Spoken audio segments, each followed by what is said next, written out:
یکیش همین عاقبت به خیری است. گاهی انسان شخصیتی پیدا میکنه، شخصیتی خانوادگی دارد، در بین خانواده انسان محترمی است، گاهی در بین جامعه انسان محترمی است، گاهی یک انسان شخصیتش فراتر از این حرف هاست. یک وقتی سید اسماعیل بلخی، معروف شاعر معروف، مرد معروف افغانستان، شعرش برای همه ملت افغانستان درس است و مایه افتخار.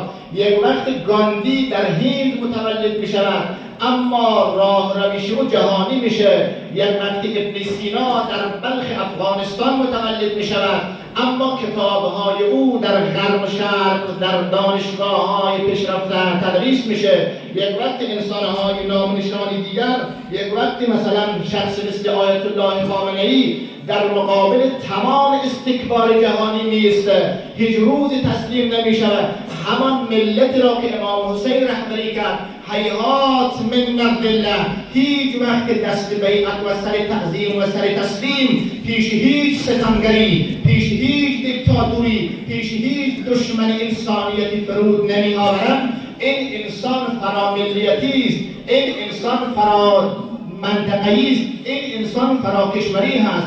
مرد کمی پیدا می شود که از ملت خودش و شخصیت او از سرحد کشوری خودش تجاوز کنه، اما بعضی از انسانها شخصیت جهانی پیدا میکنه، شخصیت فراکشوری و فرامملکتی پیدا میکنه، عالم او را میشناسه، گاهی وقتها دشمن از او میترسه، اما گاهی شخصیت انسان دور رقم میخوره که دنیا در زندگی و مرگ او اگر زنده هست مستکبران از او میترسه، اگر روزی که سر به زیر خاک هم میگذاره به شهادت هم میرسه، خون او برکت داره، کشته شدن او، شهادت او برای ملت خودش برکته.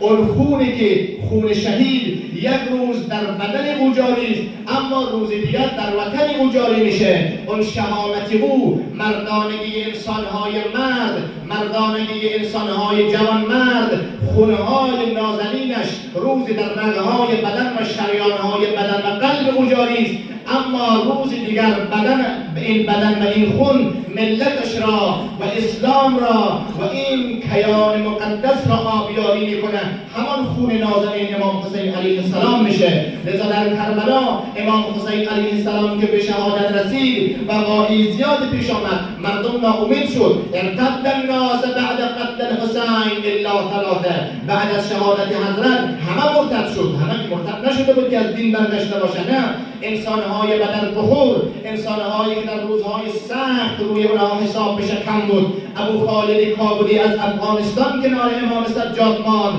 یحیی بن مطعم ماند که 3 نفر در کنار امام سجاد که بعداً کثر از زیادتر شده، ابو حمزه سومالی و کسانی دیگر کنار امام سجاد آمد. چرا مردم از دین گشته بودند؟ از دین که نگشته بود، امام را نمیتوانستند یاری کنند، جرأت را از دست داده بود. علتش این بود که وقتی امامشان را شخصیتی مثل امام حسین که یک فرد از اصحاب کساست، فرد از آیه تطهیر، اولین شخص مملکت اسلامی بعد از پیامبر علی و امام مجتبی است، او را از دست داده. در شرایط سخت انسانها امیدش ناامید میشه، امید خود را از دست میدهد. در جریان صلح امام مجتبی، حجر ابن قدی آدم معروفیه با شخصیت، اما وقتی وارد خیمه امام مجتبی شد گفت السلام علیک یا مدعی المؤمنین، سلام بر تو که ما را خوار کردی، مسلمین را رسوا کردی، ما را خوار کردی. اما بعد توبه کرد، درست توبه کرد، آدمی با شخصیتی بود، از صحابه مکرم و جلیل بود،